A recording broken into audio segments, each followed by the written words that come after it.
Hello everyone, welcome to Shagun education channel.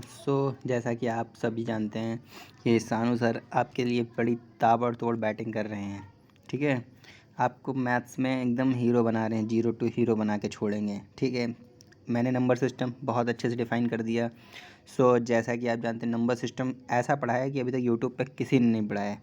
उसके बाद मैंने रेशियो प्रोपोर्शन भी बता दिया कि कैसे आपको कंपैरिजन करना है, 1/7, 1/2। अगर किसी की एज दी हुई है तो उसको पहले कैसे प्रोपोर्शन को बराबर करना है, डिनोमिनेटर को और न्यूमरेटर को, उसके बाद उसकी कैसे डिफिनेशन करनी है, वो सब मैंने रेशियो प्रोपोर्शन के वीडियो में बताया है।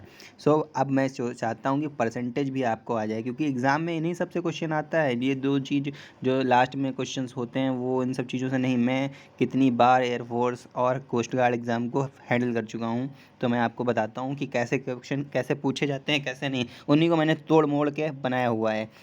स्टार्ट करता हूँ सानू सर आपके लिए, क्योंकि बहुत मेहनत कर रहे हैं, आप लोग भी साथ दें। सबसे पहले जो मैं मेन टॉपिक आपको याद कराना चाहता हूँ, बेसिक से। बेसिक से अगर बच्चे को ज़ीरो लिखना भी नहीं आता, वो भी आ जाए मेरे चैनल पे, तो उसको मैथ्स आ जाएगी।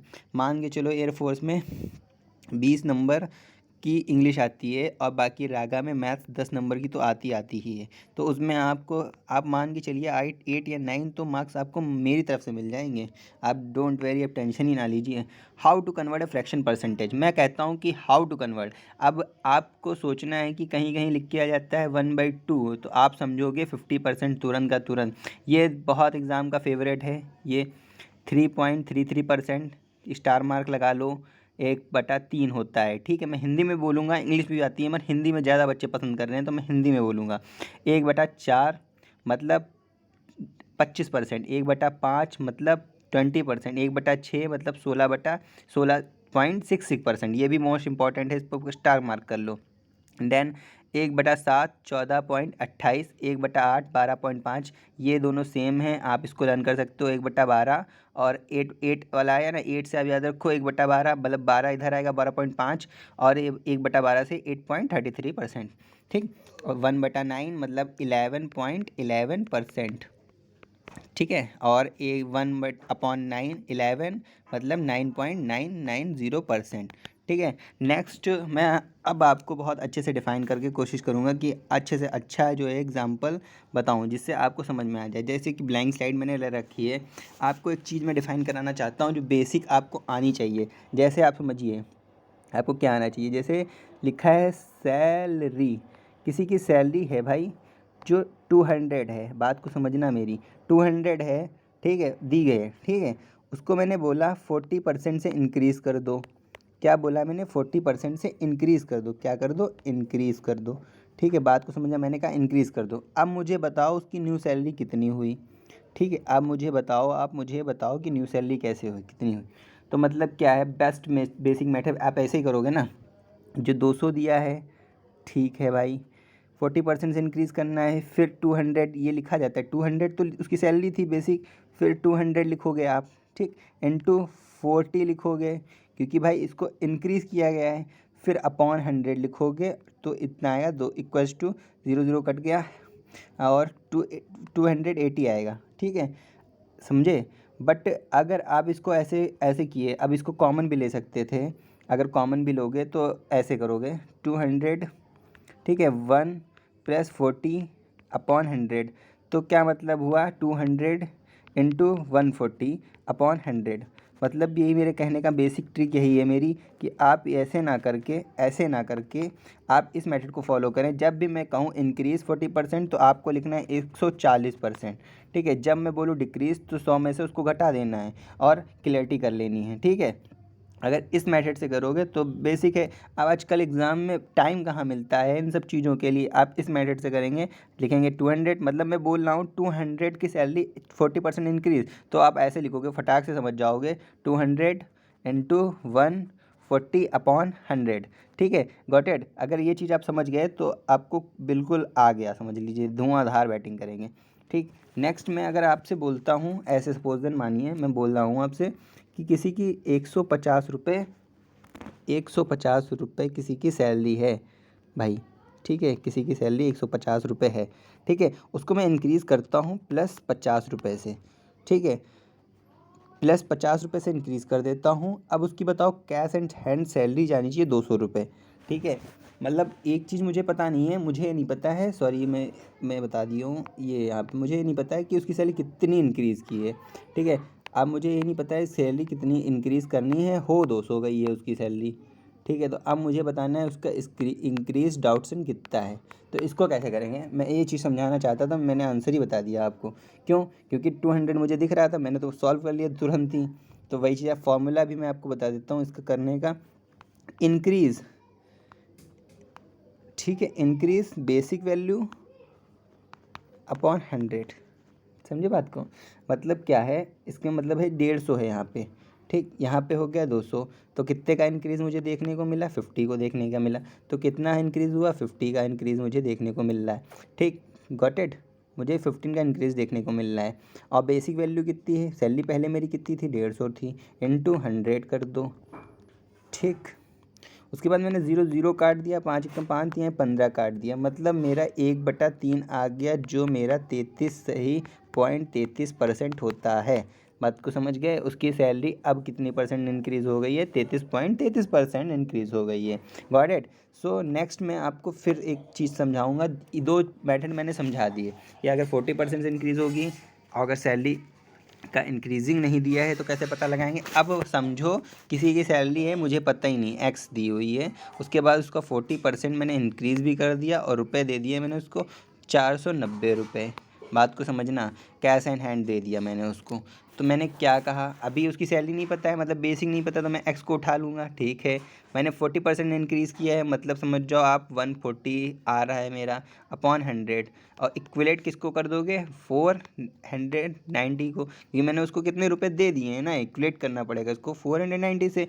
तो इसकी एक्स की वैल्यू निकाल लो फटाफट कैलकुलेट करके, 350, ठीक है। This is right answer. तीनों टाइप के क्वेश्चंस ऐसे ही क्वेश्चंस बनेंगे और आपको ऐसे ही समझने हैं। अगर आप यूँ समझ गए तीनों टाइप, ये तीनों टाइप जो मैंने बताए ये समझ गए, तो आपका परसेंटेज बाएं हाथ से खेल है, बाएं हाथ का खेल है, ठीक है। शायद आई होप आप सबको क्लियर हो गया हो। चलो नेक्स्ट बढ़ता हूँ स्लाइड पे। अब आप जाने, मैंने तो बता दिया आपको पूरी ट्रिक से, क्योंकि कोई लाइव तो हूँ नहीं मैं जो आपको बहुत अच्छे से डिफ़ाइन कर दूँ।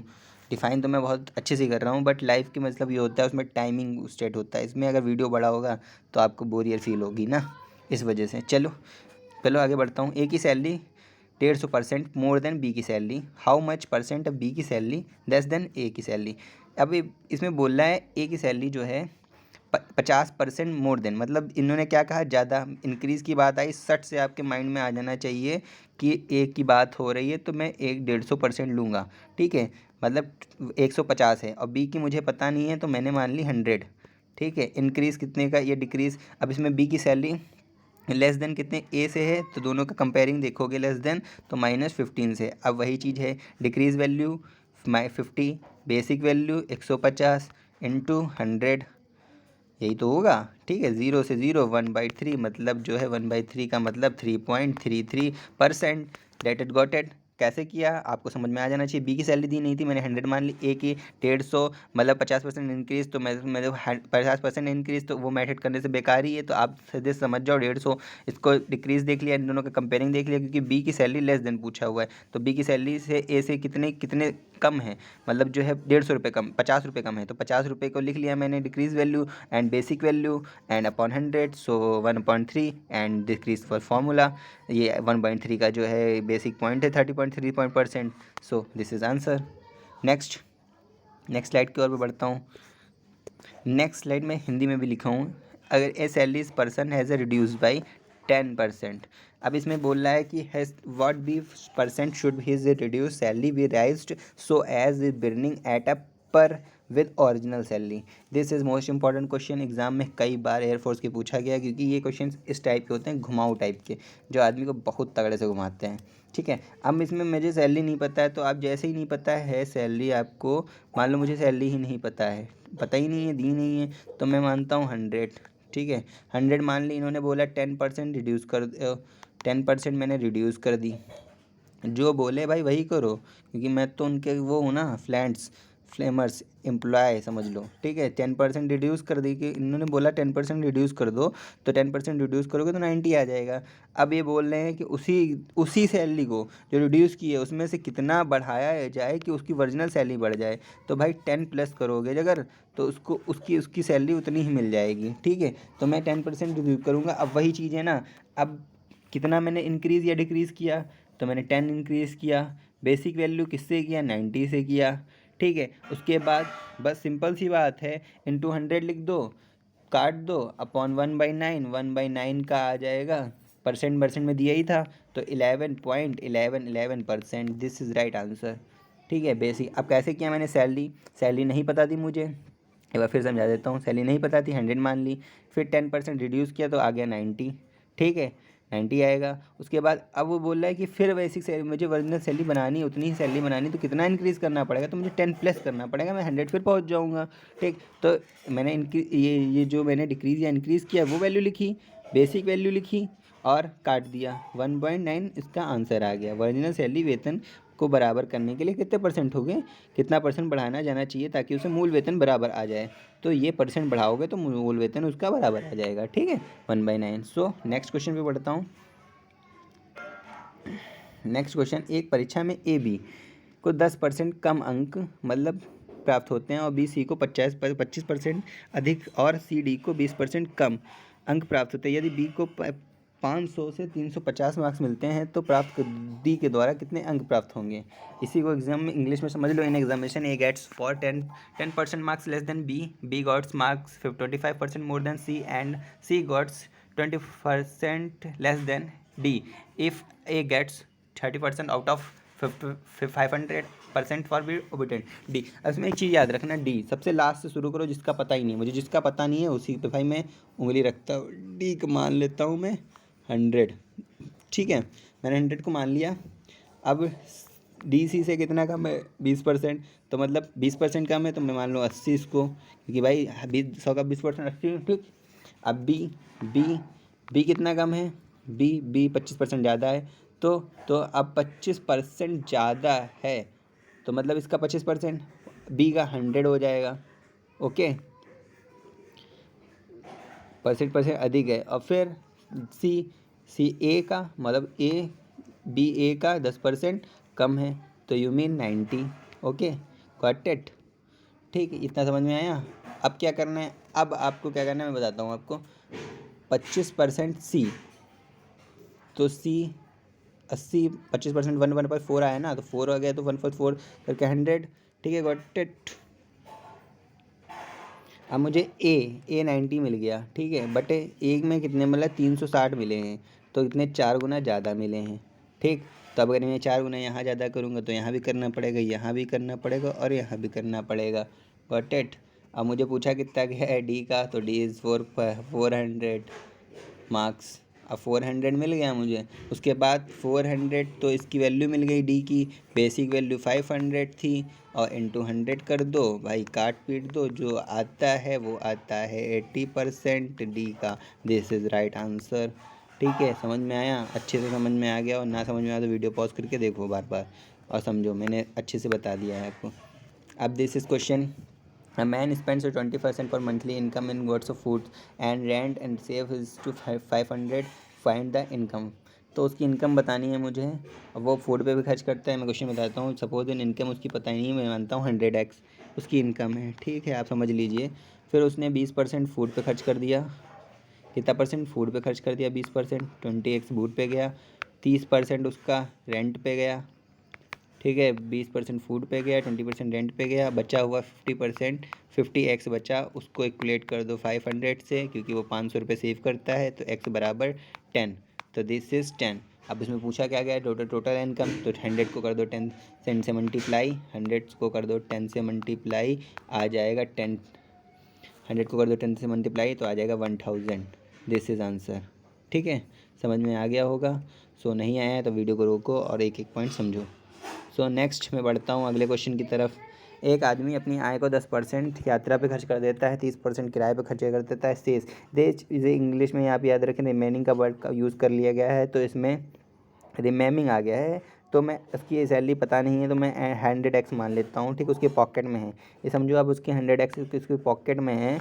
उसके बाद उसने 10% ट्रैवल पे खर्च कर दे, 10x, x मानना कि x ही वैल्यू उसकी काम आएगी, ठीक है। 10x उसने जो है ट्रैवल पे खर्च कर दिया, 10x ट्रैवल पे खर्च कर दिया, बचा उसका 90x पॉकेट में। उसमें 90x पॉकेट में 30% किराए पे और खर्च किया है उन्होंने। तो अब 90 का 30% आप निकालोगे, ये चीज़ याद रखना, 90 का 30% तो हो जाएगा 27। तो 27x निकल जाएगा जिसने उसने रेंट पे खर्च किया है उसको, ठीक है। उसके बाद बचता है हमारे पास 63x, ठीक है। 90 में से 27 गया तो 63x बचा। फिर 63x को हम करेंगे इक्वलेट 6300 से, क्योंकि उसने सेव किए हैं 6300। फिर x बचा तो बचा 100, तो मतलब जो है 100x निकल आया। तो मैं ट्रैवल में बता सकता हूँ कि 10 into 100 equals two into multiply, मतलब 1000 उसने ट्रैवल पे खर्च किए होंगे। Okay, got it. So next slide पे बढ़ता हूँ एंड आप वीडियो पॉज करो और देखो, बार बार हद से ज़्यादा आपको आ जाएगा। So next, this is important first question, SSC exam के लिए बहुत इंपॉर्टेंट क्वेश्चन है, क्योंकि इसमें देखिए सीरीज चलेगी, बराबर चलेगी। कैसे? अब मैंने ट्रैवल 25% इनकम ऑन रेंट, 33% है, 3 नहीं है, 33.3% remaining the food, 50% remaining on travel saves and rest in amount in savings इतना 3750। Then find the amount this rent of food. देखते ही उड़ा दो, उसी टाइप का क्वेश्चन है। मुझे इनकम फिर नहीं पता है तो मैं 100x मान लेता हूँ, ठीक।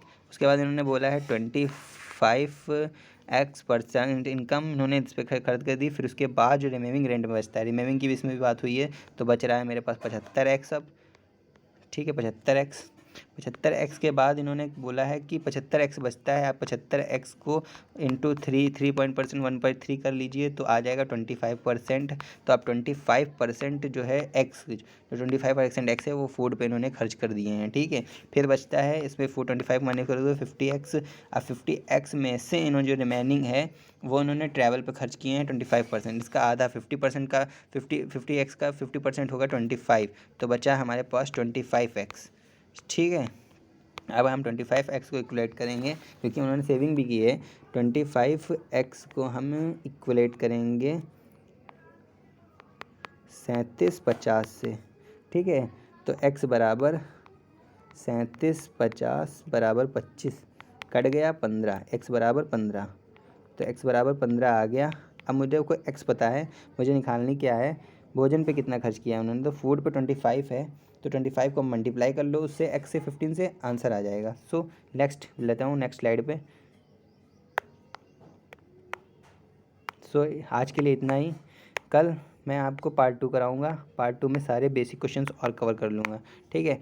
सो वीडियो को पॉज करें और बार बार देखें, रिवाइज करें। सो गुड बाय, नेक्स्ट मिलते हैं नेक्स्ट टॉपिक।